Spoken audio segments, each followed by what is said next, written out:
What's going on, guys? It's Brandon back here again today for a video that I just thought about doing the other day. Not sure why that's on the board, but a video on a Blackhawks GM, a GM that wasn't GM for a very long time, but he's credited with building the dynasty Blackhawks. Dale Tallon. Dale Tallon, these days, I would say he's pretty unanimously considered the creator of those Dynasty Blackhawks teams 2010, 2013, 2015. So I wanted to look more into it. I wanted to look at what he did to really build this team up when he took over in 2005, right after the end of the lockout.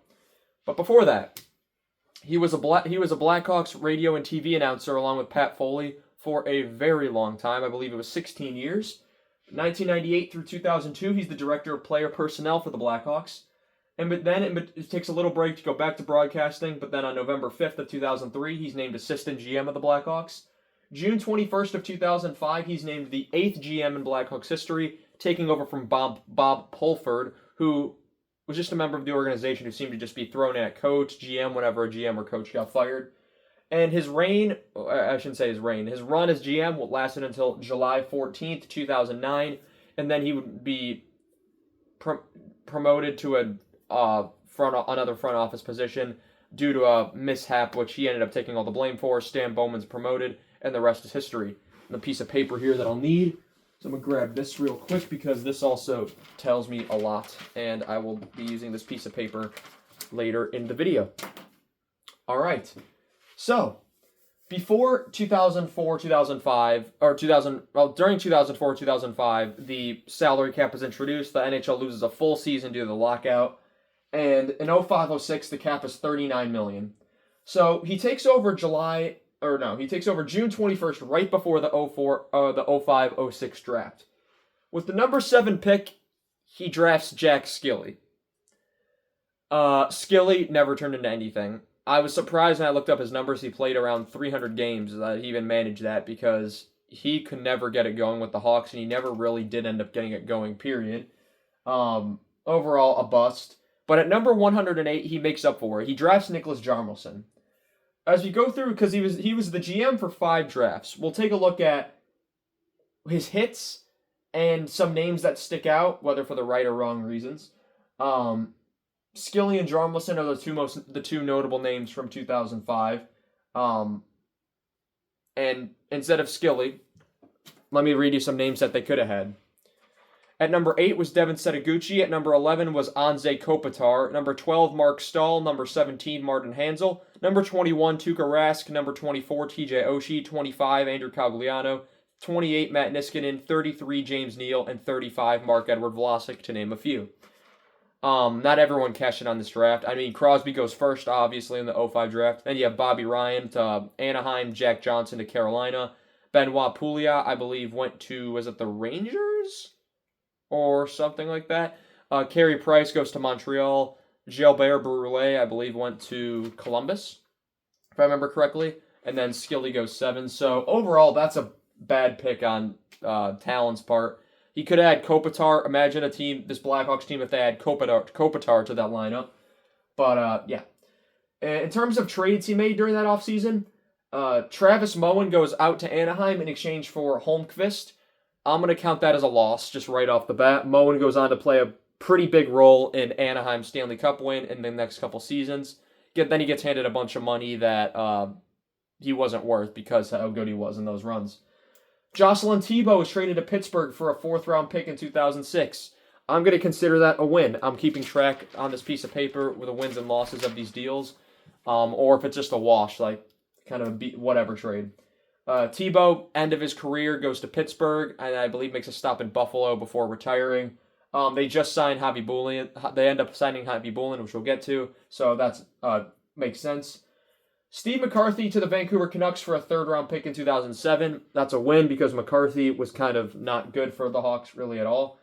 Michael Layden then heads to Buffalo for Bartovich. I'm going to give them the loss on that because of Michael Layden and his run with the Flyers in 2010. Never really has a run like that ever again. But Bartovich never really turned into anything.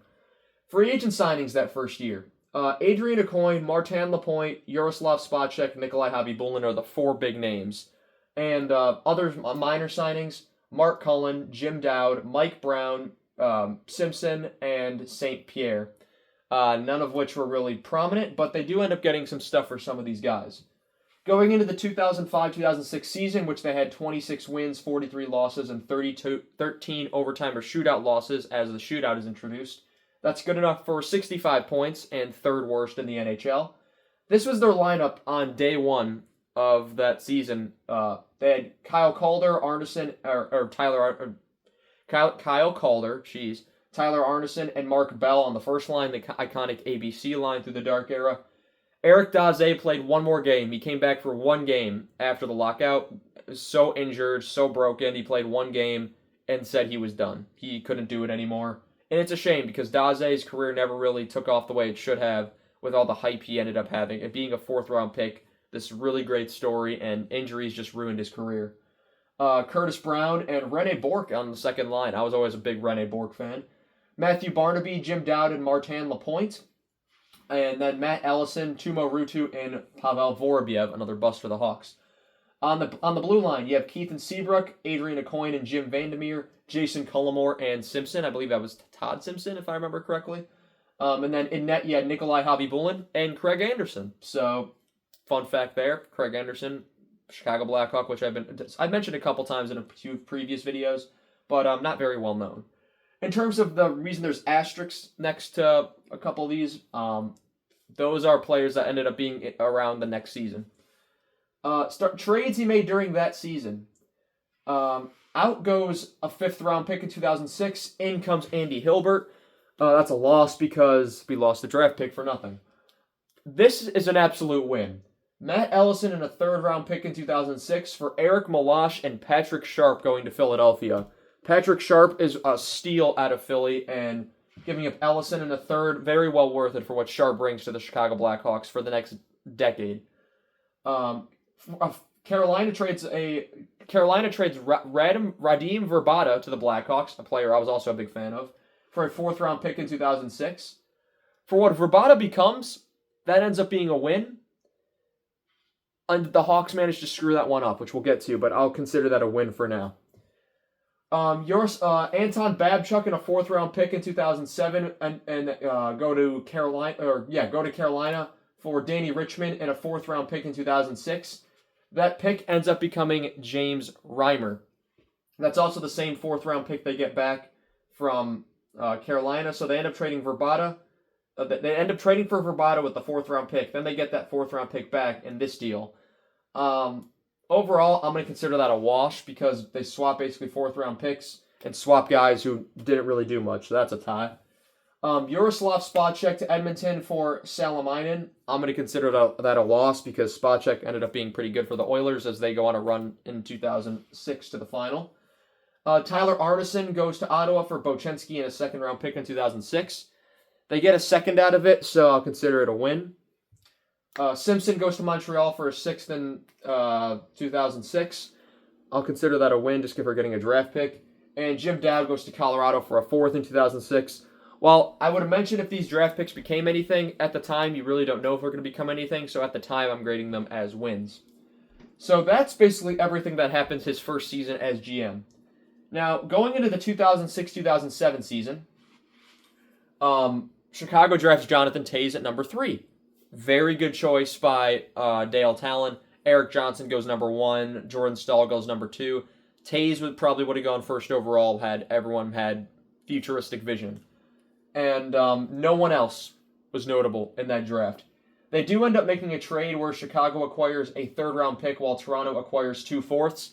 One of those is James Reimer, so for that, I'm going to count that as a loss because the Maple Leafs end up getting the better player in James Reimer. Trades made during the offseason. Out goes Craig Anderson. In comes a 6th-round pick in 2008. That's a loss because Craig Anderson ends up being a goaltender for another 15, 16 years. A three-way deal here. Mark Bell goes to San Jose. Barinka, Hennessy, Pricing, and a second in 2008 end up going to Ottawa for Havlat and Smolinski. Havlat ends up becoming the face of the franchise for a year before Toews and Kane are ready to come to the... Well, Kane's not even drafted yet. but before the Hawks are ready to start building up with their young guns. Havlat because it is a huge part of that, and so that's why I'll give them the win on that one. They trade Eric Malach for Pletka's rights. That's a tie, nothing there. Kyle Calder for Michael Handzus. That's a tie at the time, and I think it's still a tie. So pretty much Handzus was younger at the time. Calder not super old, but it's for what both guys provided for both teams. It really was nothing. And Malach, I don't write the teams down. Calder ended up going to Philadelphia, and Malach, I really don't remember. Did he go back to Philadelphia? No, maybe it was Carolina. I'm not sure, but that doesn't matter. Either way, it's a wash. Free agency that year, they buy out Matthew Barnaby and Curtis Brown because those weren't contracts he signed and they were expensive. Patrick Lalime, Brian Boucher, and Peter Bondra come in. Peter Bondra signs on December 10th. He ends up getting his 500th goal with Chicago and then retires immediately after. Other guys that came in, Jordan Henry was a Stanley Cup champion. David Kochi, Sebastian Caron, who's made 2 of the greatest saves in NHL history and done nothing else. Jeff Hamilton, Arkhipov comes over from the KHL. Craig McDonald, Reed Lowe, Corzini, and Durno are all also signed by Tallon. The lineup on day one of the season, in which the 2006-07 season, they go 31, 42, and 9 for 71 points. It's a 6-point improvement. If you look at the lineup, I would say it's slightly better. Havlat, I didn't write these lines like the way they were in the game. It's very hard to find cap information or line information from these games from back then. So that's why I really don't have anything for that. Martin Havlat, Jeff Hamilton, and Sharp I put on the first line. Bork, Arkhipov, and Verbata on the second. Samalainen, Handzus, and Lapointe on the third. Reed Lowe, Brian Smolinski, and Holmqvist on the fourth line. Keith and Seabrook, Aucoin and Vandermeer are the same. And then Cullimore and Kukkonen on the third pairing. Javi Bulin and Boucher are the goaltenders of record for that season for the most part. Boucher ends up moving on. Lalime ends up sticking around to be the backup later in the season, but it's weird that Brian Boucher was a Blackhawk, and he, I believe, only won 1 game as a Blackhawk, which is pretty funny. Of course, the cap this year was $44 million, so it jumps $5 million, so then people are wondering, why was there a lockout, since the cap ends up going up pretty rapidly soon after. Trades. Out goes Sebastian Caron, Durno, and Matt Keith, not Duncan Keith, and in goes P.A. Perito and St. Jacques.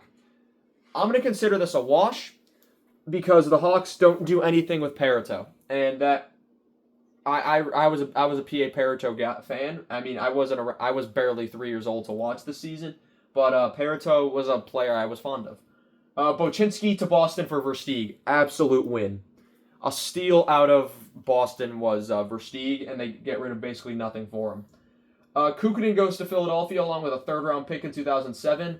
Detroit gets Kyle Calder in a 3-way deal, and the Blackhawks end up getting Jason Williams. I'm just going to consider that a draw because Jason Williams, good player, didn't really do much. Brian Smolinski goes to Vancouver for a second-round pick in 2007, which ended up becoming Akeem Aliu. Because it's a second-round pick at the time, I'll give it the benefit of the doubt, and Smolinski never was like a prominent guy, so I'll give the Hawks the win on that. A second-round pick for Smolinski. And then Stewart and a 6th in 2008 go to Tampa Bay for Alexiev. Honestly, I'll give them the loss because they lost the draft pick, and I don't even know who Alexiev is. So that's 2006-2007. Now, 2007-2008, the cap jumps to $50.3 million, and people now are really wondering why there was a lockout.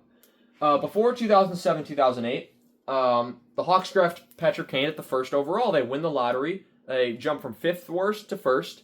And they draft Patrick Kane with number 1 and knock it out of the park. Hall of Famer, done everything you can in this league. Still playing, and so is Taze. But 2 guys that'll be in the Blackhawks retired numbers. 2 guys are going to be in the Hall of Fame, first ballot Hall of Famers. So Tallon, the 06 and 07 draft, very good. At number 56, they draft Akeem Aliu, which is notable because his name's notable for stuff that came out after his playing career and incidents with coaching staff such as Bill Peters, which were not very good. Aliu never really made the NHL, but just a notable draft pick because of name recognition.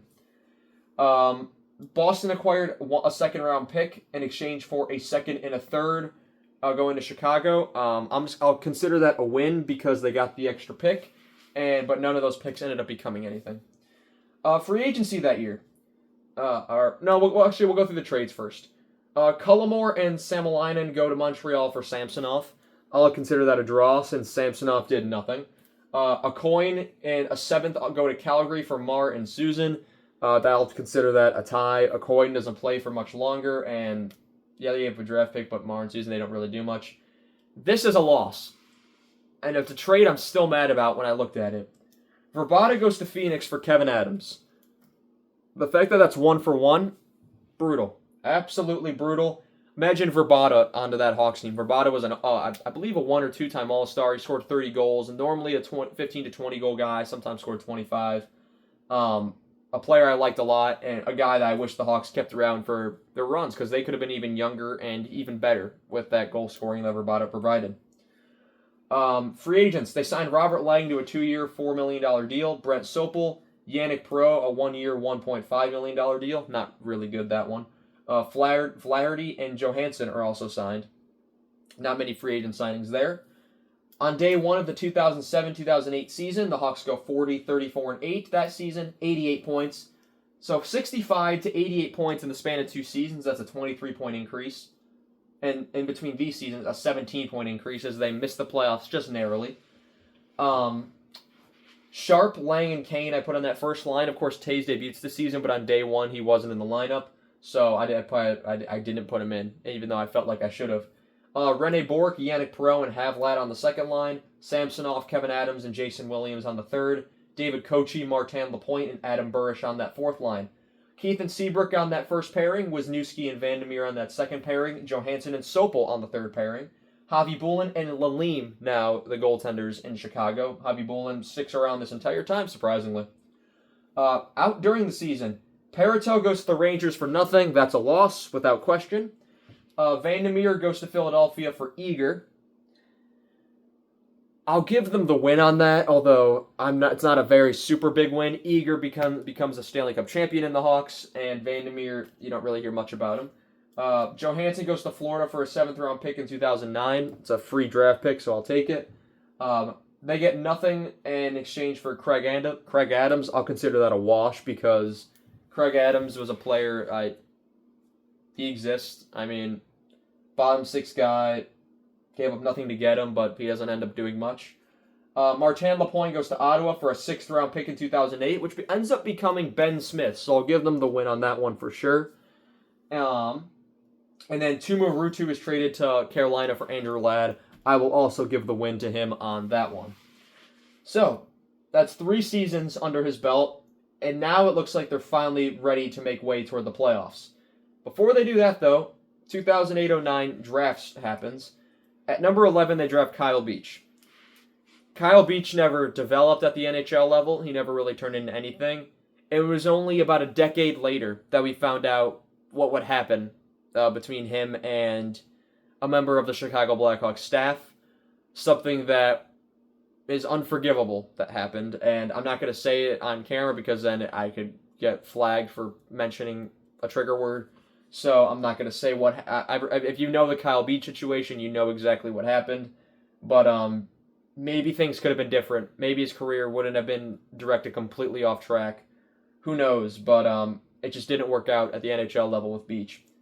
At number 169, they draft Ben Smith, which is a decent pick, considering he did win a Stanley Cup with the Hawks. Instead of Kyle Beach, they could have had Tyler Myers at number 12, Erik Karlsson at number 15. You have Keith, you have Seabrook, you have Jarmelson, you have Campbell, you still have Cam Barker at this point. Imagine adding Erik Karlsson to this lineup. Like, it was an embarrassment of riches it could have been. Number 22 was Jordan Eberle, 27 was John Carlson, 31 Jacob Markstrom, 34 Jake Allen, and 38 Roman Josi. A lot of very good defensemen in this draft. Carlson, Josi, the other Carlson, some goaltenders, Markstrom and Allen. Tyler Myers is a good defenseman. Ended up winning Rookie of the Year when he was a rookie, but never really followed that up really well. Now he's just a decent top 4/bottom 2 defenseman. And then you have Markstrom and net, who's a good goaltender. So, yeah. Anyway, moving on. Trades he made during the offseason. Rene Bourque goes out to Calgary for a second-round pick in 2010. Now, this may be bias, but I was a big Rene Bourque fan, so I'm going to consider that a draw because I wish the Hawks would have kept him. Danny Richmond and St. Pierre Danny Richmond goes to Pittsburgh for Tim Brent. That's a draw. St. Pierre goes to Boston for Peltier. That's a draw. Robert Lang goes to Montreal for a second in 2010. I'll consider that a draw because there really was no reason for the Hawks to get rid of Lang, who was pretty decent on an expiring deal. They get something for him, but Lang was a good player. Robert Lang was a good player, even though it was near the end of his career. Free agents.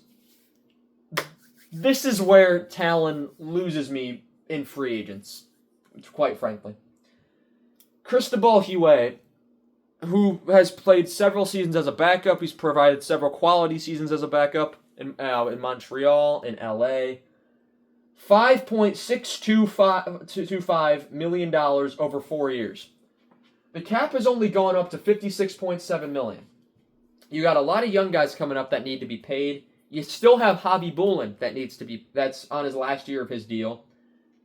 And Huet doesn't end up working out in Chicago at all. So if there's one horrible free agent signing that I'm going to give to that Tallon, Huet. If they never sign Huet, the cap situation is a lot better than it would be. But yeah. On the bright side, he does sign Brian Campbell to the richest contract in Blackhawks history at the time, $7.1 million over 8 years.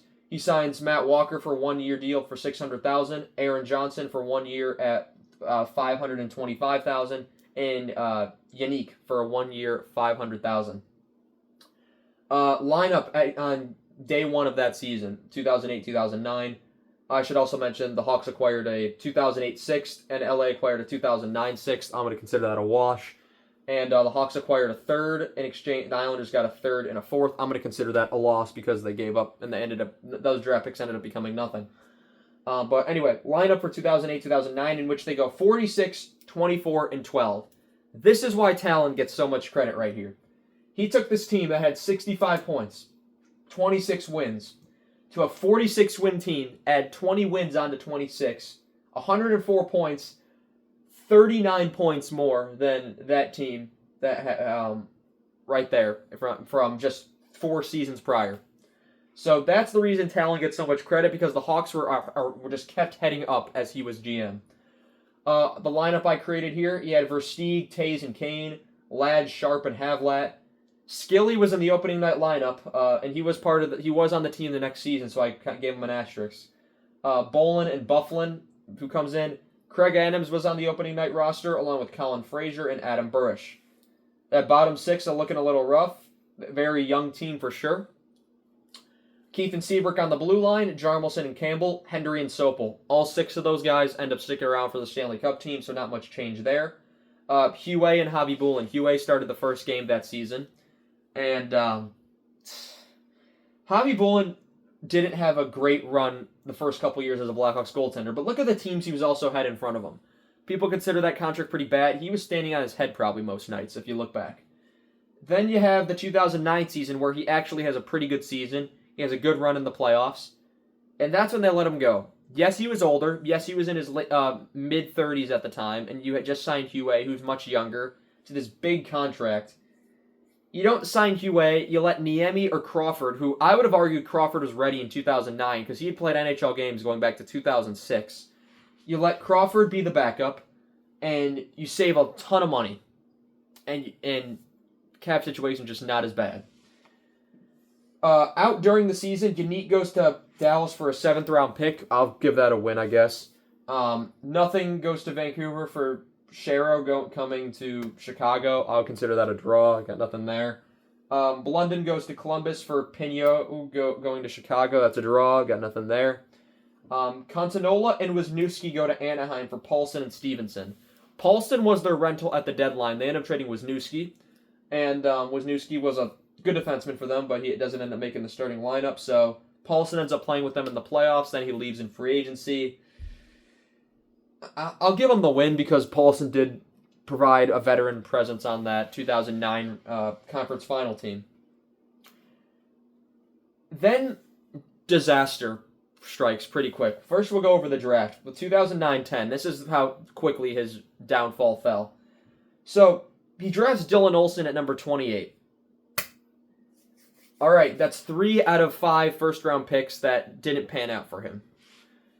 Well, who we could have had, I only wrote 2 names down because there were only 2 names that really stuck out that were better. At number 33, he could have had Ryan O'Reilly. Imagine adding O'Reilly to this team.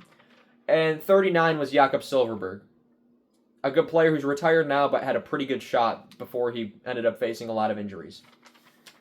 At number 59, he drafts Brandon Peary, who had a much longer career than Dylan Olsen. Peary, bottom 6 guy, up and down between the NHL and AHL a lot. At number 59 is but at number 149, he drafts Marcus Kruger. Comes up bigger piece in the later Stanley Cup years. Free agency. Another very... It's good and it's bad. $5.23 million over 12 years. That's the deal he gives Marian Hossa. Thomas Kopecky gets $1.2 million over 2 years. John Madden gets 1 year, $2.75 million. He also signs Petioit, and Mark Cullen comes back from all the way back here. So he's just still minor league guy, doesn't matter. I should also mention a trade he made before at the draft. He ends up acquiring a 2009 6th-round pick for a 2010 5th-round pick going to Atlanta. I'll consider that a draw. But that was the last trade he ever made. And let's get into some history. So, July 14th, 2009, he is removed as general manager of the Blackhawks. And the reason why. So, he he gives restricted free agents their qualifying offers. For whatever reason, they were never sent in by the deadline, and so that made them unrestricted free agents, meaning you had to spend a lot more money to keep your guys because anyone could have got them. So guys like Versteeg, Bolin, Barker, Brouwer, they end up getting lots of more money than they should have been making because it was an open market and anyone could have got them. This was something that screwed the Blackhawks over completely going into 2009-10, and they knew it was their last run with the guys they had before they had to do a kind of a retool because of how they lost 11 guys from that Stanley Cup team in 2010. It's not Tallon's fault. That's the thing. Tallon sent the offers in on time. Whoever was supposed to deliver them or send them into the NHL offices doesn't end up doing so, and that's why in Chicago there's a big conspiracy. I don't hear about it as much anymore, but there is a conspiracy that they was to get Bowman in as GM and for Tallon to end up getting fired. Tallon sticks around as an executive for 2010. He gets his Stanley Cup ring. He then goes on to be the GM in Florida, in which he kind of gets screwed over in the same way. He gets fired after he's built this team, and that team goes on to go to the final and 2 Stanley Cups. It's a tragic story, Dale Tallon, because I think he did a very good job in some aspects. Unlike any GM, I also think he did a very poor job in others. His drafting, flawed at best. His free agent signings, overall, were pretty good, aside from Huet. You don't sign Huet. You don't sign, I'd argue, Kopecky or Madden. You keep Havlat. You keep Hobby Bulin. We're looking at a completely different situation, if you ask me. I ended up actually building a lineup for a guy, what I would have done if had it been me in charge. I would have had on the first line. Firstly, I would have drafted Kopitar in 2005. I would have had Taves, Kane, Bufflin. That stays the exact same. On that second line, I would have had Havlat, Kopitar, and Hossa. Kopitar, a good passer, get Hossa to snipe. Hossa could have been having 30, 40 goals a year. And Havlat as well, very good player. On that third line, Sharp, Ladd, Verbata. I never trade Verbata for Kevin Adams. Versteeg, Bolin, and Brouwer on the fourth line. You have Bork and Peritto as your depth, as your bench players. On defense, you have Keith and Seabrook, Hjalmarsson and Campbell, Barker and Erik Karlsson, because I would have taken Karlsson in 2008. And Karlsson's rookie year was 2009-10, so it fits the timeline perfectly. Sopel would end up being the 7th defenseman. You have Hobby Bulin and Crawford as your 20 as your goaltenders of record. Niemi ends up being the third goaltender in the minors. Havlat ends up getting $5 million from the Wild for 6 years. Javi Bulin ends up getting $3.75 million from the Oilers to be their goaltender until 2013. So I put those deals in. That's what that they would have got. I went into the databases or contracts, and I found contracts back then of like what players were making. I put all that together. It adds up to just a little bit above the 29-09-10 cap, which is $56.8 million. You could make moves. Let's say you get rid of. There's players you could get. I would have preferred they got rid of. Like Sopel's contract could have been dumped off in favor of a seventh defenseman. Could have been Jordan Henry. You could have kept Jordan Henry, moved off of Sopel. There you go, because they were able to move Sopel the next offseason. It's kind of tragic what happened to Tallon, because I think he did a really good job at building this roster. He drafts Taves, he drafts Kane, he brings in Sharp, he brings in Versteeg, but he also took over a lot of these guys that end up being on the 2010 team also were there from before. Brouwer, Keith, Seabrook, Bufflin, Burrish, Frazier, all of those guys were acquired before the Hawks, or before Tallon had even taken over. So overall, I give him about 55 to 60% credit for the team. Bowman, I give zero credit, because all he did when he basically took over, he traded Cam Barker for Nick Leddy and Kimi Janssen. Leddy becomes a big player later on, but Barker doesn't end up developing, even though he was in the midst of a pretty good season with the Hawks. Maybe he continues that trajectory. Had he stays with Chicago, maybe he doesn't. We'll never know. But yeah, a story of Dale Tallon, the GM that built the 2010 Hawks. You could argue the 2013 and 2015, but he for sure built the core of those teams. I want to thank you all so much for watching this video. Let me know down below what you think, because it's very mixed opinions of what Dale Tallon means to the Chicago Blackhawks organization. Thank you all so much for watching this video, and I shall see you all in the next one. Have a good one.